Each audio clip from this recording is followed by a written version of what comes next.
인사 나눌까요? 사랑하고 축복합니다.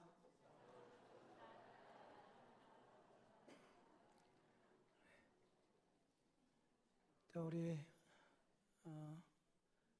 안영숙 집사님, 남편 되신 우리 이정용 선생님도 함께 나와서 예배드리게 돼서 참 감사합니다. 또 혹시 등록하지 않으신 분들이 계시다면 함께 등록해서 우리와 함께 생활해 주시면 감사하겠습니다. 또 이 앞에 이거 보이시죠? 또 처음 봤죠? 이런 거. 이 빈무덤, 우리 두 성경 집사님하고 우리 이서연 집사님하고 조순혜 전사님이 2주 전부터 이렇게 열심히 만들어 놨어요. 상징적으로 이렇게 놨습니다. 애들 데리고 와서 여기 사진 찍으셔도 됩니다. 사진 기념으로 찍으세요. 네, 좋습니다. 네, 말씀 함께 보겠습니다. 행복을 뜻하는 세잎 클로버 지천에 널려 있죠. 우리가 찾고자 하는 중요한 것들은 가까이에 있다는 뜻입니다. 그럼에도 불구하고 우리가 가장 중요하게 생각하는 것들은 먼 미래 어느 날 얻어질 것을 생각해서 불확실한 그러한 소망을 갖고 네잎 클로버의 행운을 찾는다, 이렇게 이야기를 합니다. 가까이에 있음에도 불구하고 찾지 못하는 엉뚱한 곳에서 찾는 일들이 있다면 소중한 것들을 얻을 수가 없습니다. 어떤 사람이 전봇대 불빛 아래에서 무엇인가 부지런히 찾고 있었습니다. 지나가던 사람이 그에게 말했죠. 무엇을 찾습니까? 물어보니 내가 중요한 반지를 떨어뜨렸는데 그것을 찾고 있는 중이라고 이야기합니다. 도울심산으로 같이 열심히 그 아래에서 찾아보았지만 찾을 수가 없었습니다. 그래서 돕는 사람이 물건을 잃어버린 사람에게 묻습니다. 그 반지를 여기다 떨어뜨렸습니까? 라고 묻죠. 그랬더니 잃어버린 사람이 돌을 던질 만큼의 저쪽을 가리키면서 저쪽에다 떨어뜨렸습니다. 아니, 그런데 왜 여기서 찾습니까? 여기가 밝으니까요. 여기가 웃는 대목입니다. 여기가 밝으니까요. 엉뚱한 곳에서 찾더라 하는 것이죠. 엉뚱한 곳에 찾으면 찾을 수가 없습니다. 우리 예수님을 찾는 사람들이 이렇다 하는 것이죠. 지금 인류 역사상 숱한 사람들이 예수님을 무덤에서 발견하고자 했죠. 이것은 예수님을 사랑하는 주의 백성들 역시도 예외가 아닙니다. 그러나 오늘 성경에서는 분명하게 밝혀주시기를 1절 2절 말씀에 뭐라고 기록되어 있습니까? 안식일이 다 지나고 안식 후 첫날이 되려는 새벽에 막달라 마리아와 다른 마리아가 무덤을 보려고 갔더니 큰 지진이 나며 주의 천사가 하늘로부터 내려와 돌을 굴려내고 그 위에 앉았는데, 예수님을 사랑하는 이 여인들이 무덤에서 예수님을 발견하고자 갔습니다만 성경은 무덤에 가로막혀 있던 돌은 굴려졌고 무덤은 비어있다라고 말씀하고 있습니다. 우리가 생각하는 예수님의 무덤은 일반 무덤과는 차이가 납니다. 왜냐하면 이 무덤은 또 다른 강력한 장애물이 있었기 때문에 그렇습니다. 마태복음 27장 64절부터 66절 말씀을 보십시오. 마태복음 27장 64절. 그러므로 명령하여 그 무덤을 사흘까지 굳게 지키게 하소서. 그의 제자들이 와서 시체를 도둑질하여 가고 백성에게 말하되 그가 죽은 자 가운데서 살아났다 하면 후의 속임이 전보다 더 클까 하나이다 하니, 빌라도가 이르되 너희에게 경비병이 있으니 가서 힘대로 굳게 지키라 하거늘 그들이 경비병과 함께 가서 돌을 임봉하고 무덤을 굳게 지키니라. 이 유대 종교인들은 예수님의 시신을 보관하려는 것이 아니라 마치 예수님의 부활을 막고자 무덤문을 튼튼하게 고정시켰다, 이렇게 말하고 있지요. 이 무덤은 여느 무덤과 같지 않게 그 앞에 홈이 있어서, 비스듬하게 홈이 있어서 문을 닫을 때는 쉽게 닫을 수 있지만 열 때는 어렵게 만들어 놓았습니다. 어떤 학자들은 이 돌이 얼마나 큰지 남자 성인 20명이 굴리더라도 옮길 수 없는 그러한 큰 돌이었다, 이렇게 말합니다. 더군다나 이 돌에는 밧줄을 메어서 그 밧줄을 동굴과 더불어 연결시켜 놓아서 그 연결점에 밀랍이나 진흙을 붙여서 고정시켜 놓았습니다. 그리고 그 위에다가는 이 유대인들의 최고의 의결기관인 산헤드린 공의회의 도장과 저 로마 제국의 도장을 함께 찍어 놓았습니다. 왜 찍어 놓았냐면 그 안에 시체가 있다는 것을 확인했다. 그리고 이것을 아무라도 함부로 열어서는 안 된다고 하는 법적인 권위를 나타내기 위해서 임봉을 한 것입니다. 그렇게 했음에도 불구하고 이 종교인들은 불안했는지 저 빌라도에게 찾아가서 경비병을 요청합니다. 파수꾼을 요청했다는 것이죠. 그 파수꾼은 한두 명이 아닙니다. 최소한 4명 이상입니다. 4명에서 16명. 이 사람들이 조를 이루어서 동서남북 사방을 지켰다, 이렇게 기록하고 있습니다. 그래서 오늘 27장 64절부터 66절에 매 절마다 이런 단어가 반복되어 나옵니다. 굳게 지키니라. 무슨 뜻입니까?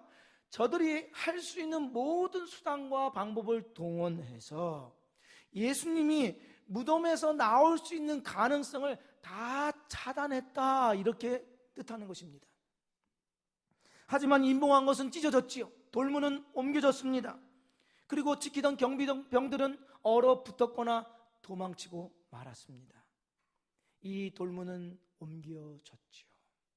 이 돌문이 말하는 것이 무엇입니까? 저 아담과 하와 이래로 끊임없이 우리에게 각인시켜 주었던 사탄의 절망을 말합니다. 곧 하나님 앞에서 우리는 움직일 수 없는 죄인이라는 운명을 나타내는 것이 이 돌문이죠. 하나님 앞에 심판받아야 되는 운명. 그런데 예수님께서는 이 돌문이 열리기 전에 뭐라고 말씀하셨습니까? 저 십자가에 달려 돌아가시면서 다 이루었다. 다 이루었다. 우리의 죄를 대속하기 위한 모든 값은 완벽하고 완전하게 치루어졌다, 이런 뜻입니다. 하나님은 그 죄의 값을 다 받아들이셨습니다. 그리고 그것을 인정하셨습니다. 그 인정했다는 표로 돌문을 열고 예수 그리스도를 부활시키셨습니다. 그래서 예수님이 부활하신 것입니다. 그럼에도 여인들은 자신들이 가져올 수 있는 최고의 향품을 예수님께 가져오죠. 이 향품의 의미는 사랑과 존경과 헌신을 나타내요. 아마 그녀들이 할 수 있는 모든 것을 다 구해서라도 얻어낸 그런 향품일 것입니다. 그러나 이 향품이 아무리 귀중하고 비싼 것이라 할지라도 예수님께는 전혀 필요치도 어울리지도 않습니다. 왜 그렇죠? 이 향품은 죽은 자를 위한 것이기 때문이죠. 시신의 부패를 조금이나마 막아보고자 하기 위해서 이 향품을 가져온 것입니다. 그러나 우리 주님은 무덤에 누워 계시지 않고 부활하셨습니다. 그런 까닭에 이 향품이 전혀 필요치 않습니다.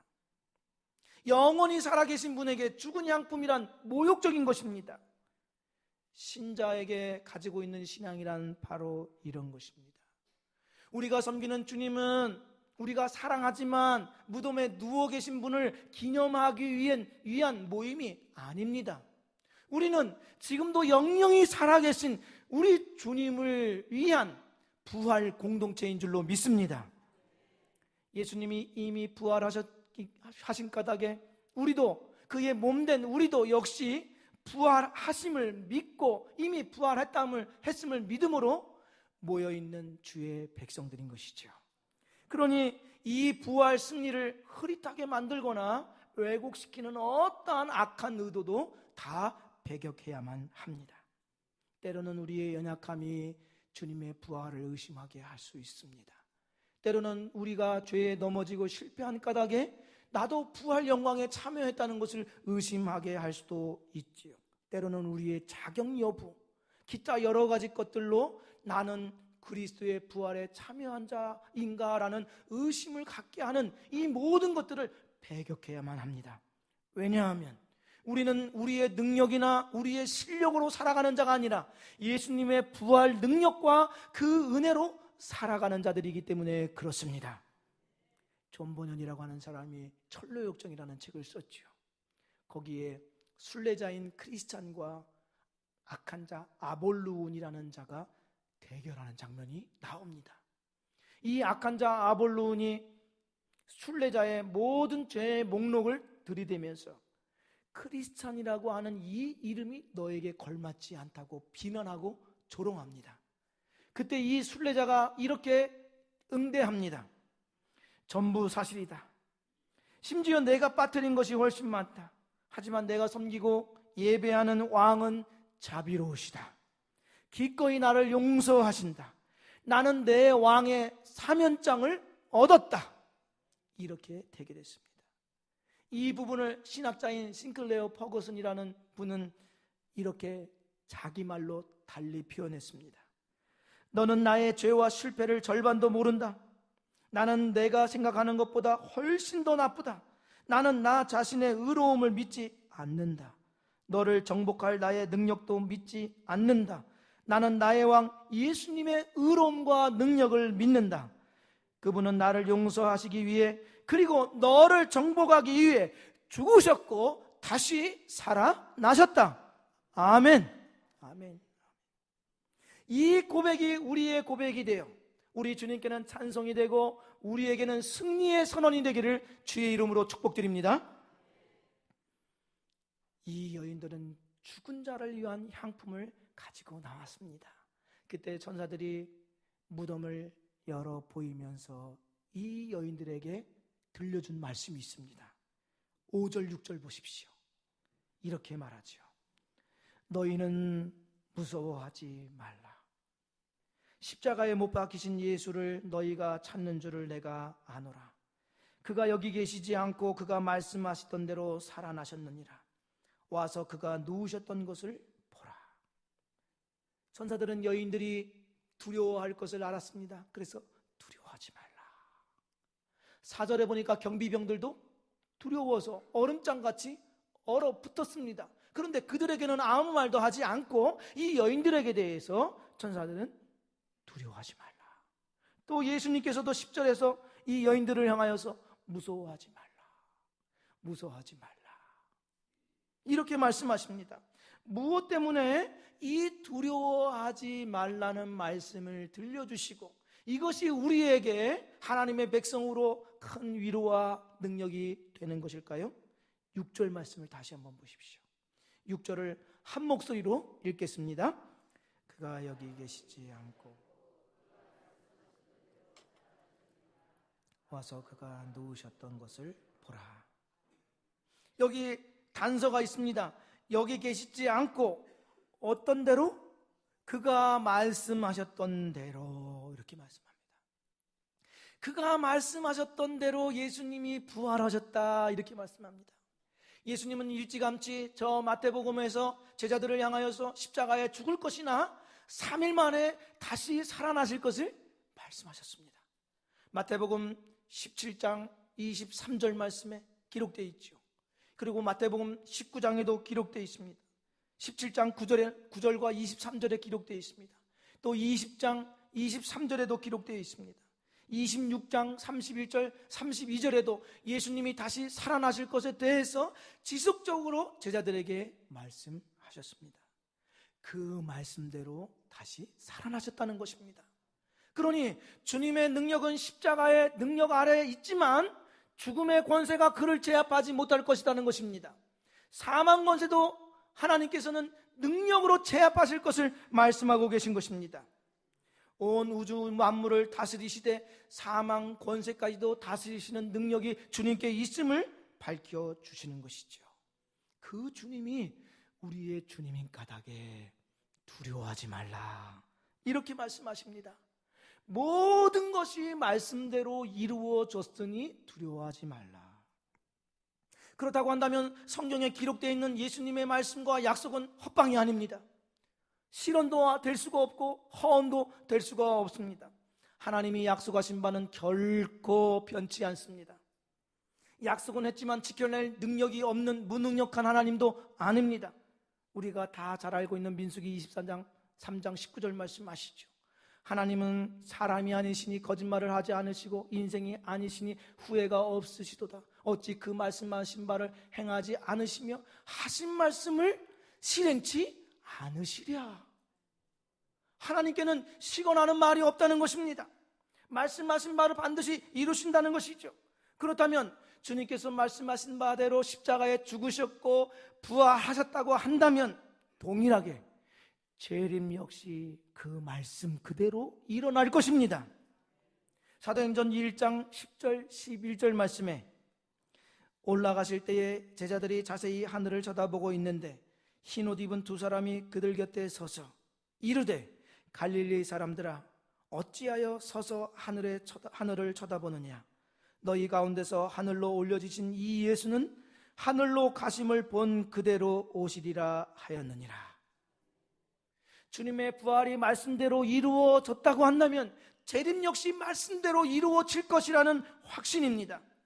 주님의 부활이 세상 권력자에게는 두려움이 되었고 주님을 사랑하는 자들에게는 기쁨과 승리가 되었듯이 주님의 재림이 세상 권력자들에게는 두려움이 될 것이고 주님의 재림이 주님을 사랑하는 자들에게는 기쁨과 승리가 될 것입니다. 말씀대로 다 이루어졌다는 것이죠.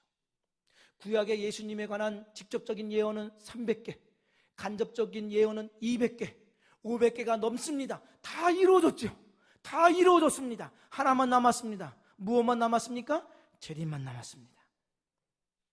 어떤 이들은 성경을 연구하면서 성도들에게 약속하신 하나님의 말씀은 7487개라고 말합니다. 약속한 이 말씀, 그러면 어떻게 되겠습니까? 다 이루어진다. 하나님이 말씀하신 바대로 다 이루신다. 이런 뜻입니다. 주님이 죽음에서 다시 살아나신 약속을 이루셨다고 한다면 하나님이 약속하신 것을 이루지 못할 것이 어디에 있겠느냐. 그러니 이렇게 말씀하시는 것입니다. 두려워하지 말라. 두려워하지 말라는 것입니다. 주님이 사망 권세를 정복했는데 무엇을 두려워하느냐. 이렇게 우리에게 말씀하신 것이죠. 주님은 바꾸는 일에 능하신 분이십니다. 죄인을 의인으로 만드십니다. 창기와 세리와 범죄자들을 의인으로 만드셨습니다.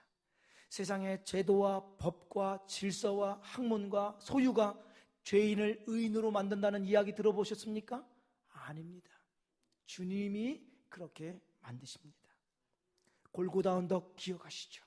그 골고다 언덕이 왜 해골의 언덕이라고 불렸는지 정확한 이유는 있지 않습니다. 그러나 사람들은 이렇게 이야기합니다. 그 골고다 언덕은 처형 장소였습니다. 십자가의 죽음으로 많은 죽음들이 널려 있는 곳이었습니다. 찾아갈 사람이 없어서 거기에 뼈와 해골이 나뒹굴어 다니고 있었죠. 그래서 사람들은 골고다 이렇게 말한 것입니다. 뼈들의 언덕, 해골의 언덕 이렇게 말한 것입니다.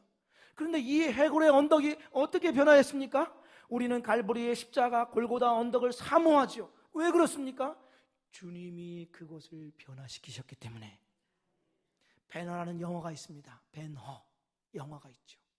주인공의 가족들이 골고다 근처에서 나병으로 은신하며 살고 있었습니다. 어느 날 빗물에 씻겨져 내려오는 그 주님의 피가 그들의 나병에 닿자 온전케 되었습니다. 무엇을 말하는 것입니까? 죽음의 골짜기가 생명 샘물이 된 것을 말하는 것입니다. 누가 그렇게 만들어 놓았습니까? 사망과 저주와 절망의 장소를 승리와 생명과 소망의 장소로 예수 부활이 그렇게 만들어 놓으셨음을 말하는 것입니다. 무덤 역시 공포와 죽음과 두려움의 장소가 아니라 주님께서 빈 무덤을 만들어 놓으심으로써 여기에 기쁨과 환희와 승리를 우리에게 주신 것입니다. 그런 까닭에 우리에게 이렇게 말씀하신 것입니다. 주님이 죽음도 생명으로 만드셨다고 한다면, 저주도 부활 영광으로 만들어 놓으셨다고 한다면 무엇 때문에 두려워하느냐? 무엇 때문에 두려워하느냐라고 말씀하시는 것입니다. 우리를 두려워 떨게 할 것은 아무것도 없습니다. 우리의 과거도 두려워하지 마십시오. 우리의 현재도 두려워하지 마십시오. 미래에 어떻게 살까 두려워하지 마십시오. 주님이 우리를 위로하고 계십니다. 생명의 구주께서 사랑과 인자로 우리를 다스린다고 말씀해 주고 계십니다. 우리는 예수님을 모르는 자처럼, 예수님의 부활을 모르는 자처럼 음울과 아픔과 두려움에 매여 살 수 없는 자들입니다. 우리에게는 약속도 없고 믿음도 없고 소망도 없고 부활도 없는 자처럼 살아가는 모습이란 도무지 어울리지 아니하는 부활 승리자입니다. 예수님의 부활 능력과 그 은혜로 우리의 삶을 살아가심을 확신함으로 기뻐하실 수 있기를 주의 이름으로 축복드립니다. 이것이 천사들이 예수님께서 두려워하지 말라 이렇게 말씀하신 것입니다. 더불어서 오늘 주님께서는 그 부활 목격자들을 위로하시면서 또 하나의 사명을 주십니다. 9절 10절 말씀을 보십시오. 우리 한 목소리로 같이 읽겠습니다. 예수께서 그들을 만나 이르시되 평안하냐 하시거늘 여자들이 나아가 그 발을 붙잡고 경배하니 이에 예수께서 이르시되 무서워하지 말라 가서 내 형제들에게 갈릴리로 가라 하라 거기서 나를 보리라 하시니라. 예수님께서 제자들에게 갈릴리로 가서 만나자, 내가 전에 말했지, 거기서 만나자고 말했지, 그걸 기억하지, 거기서 만나자, 이런 뜻입니다.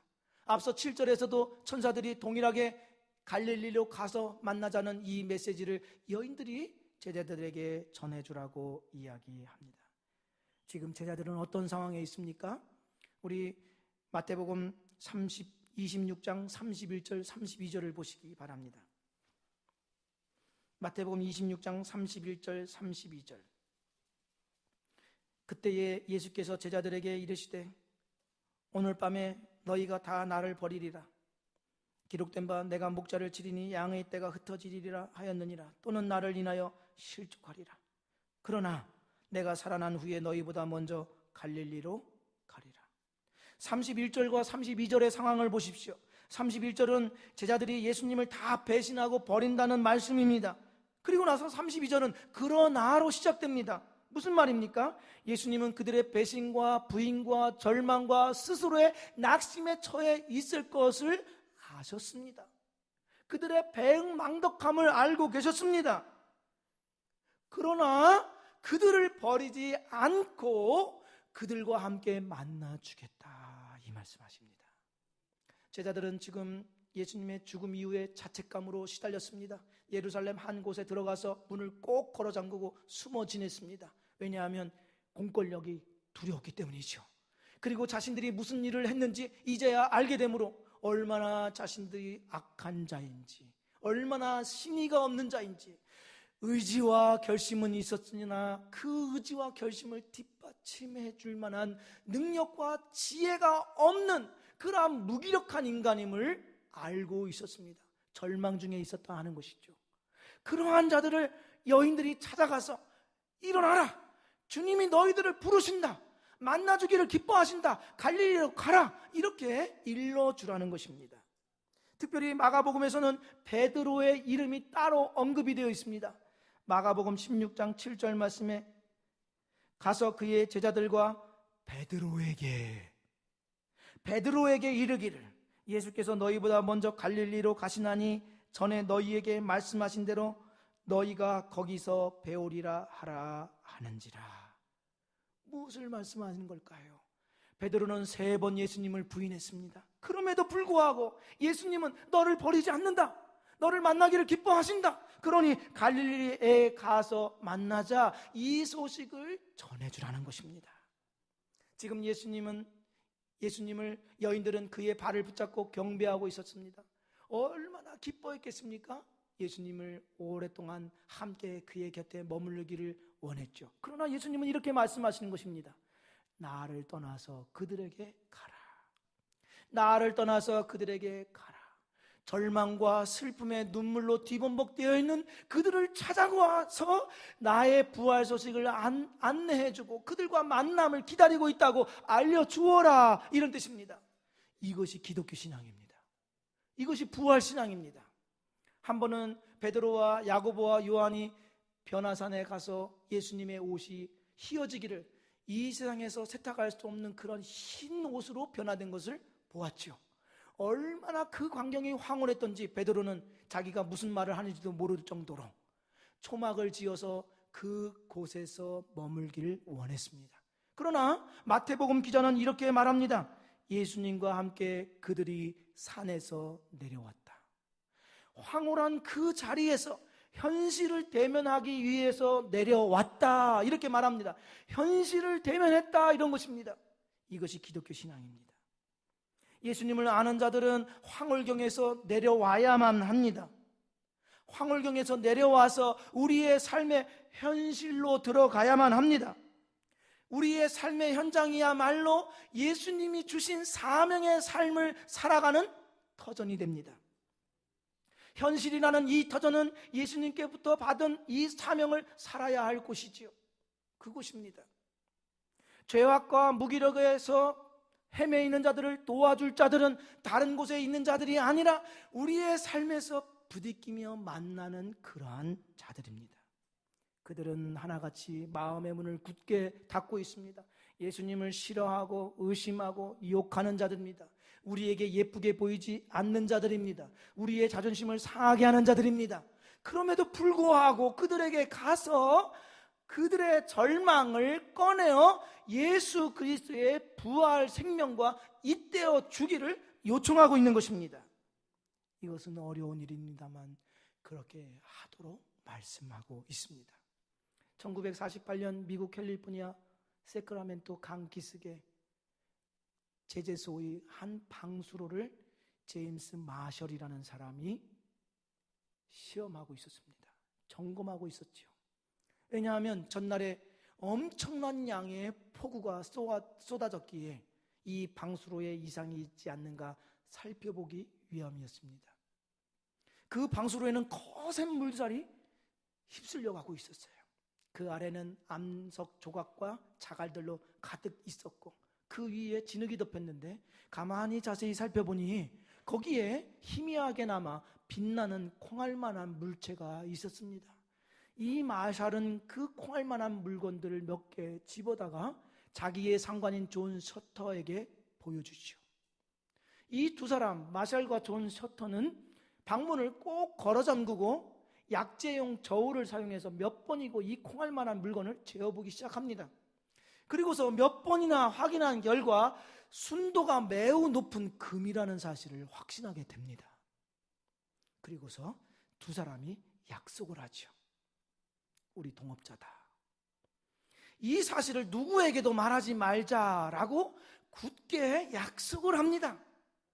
금이니까. 그 당시에는 라디오도 없었고 TV도 없었습니다. 그런데 이 소식이 일주일 만에 미국 전역과 전 세계에 퍼져나가는데 중남미와 유럽과 중국에까지 퍼져나갑니다. 그리고 1849년에 모든 사람들이 캘리포니아에 모여들기 시작하는데 10만 명이 모여들었습니다. 그래서 그때의 사람들, 49년도의 사람들 이렇게 말하면서 그때의 그 사람들을 골드러시라고 하죠. 골드러시. 이락 천금을 얻으려고 쇄도하는 사람들이란 뜻입니다. 우리에게는 금보다 더 귀한 주님이 있는 줄로 믿습니다. 감출 수가 없습니다. 신자는 누구입니까? 죄로 인해 세상 권세 아래에서 절망과 소망이 없이 살아가는 그들에게 예수 그리스도의 소망을 전해주는 자들인 줄로 믿습니다.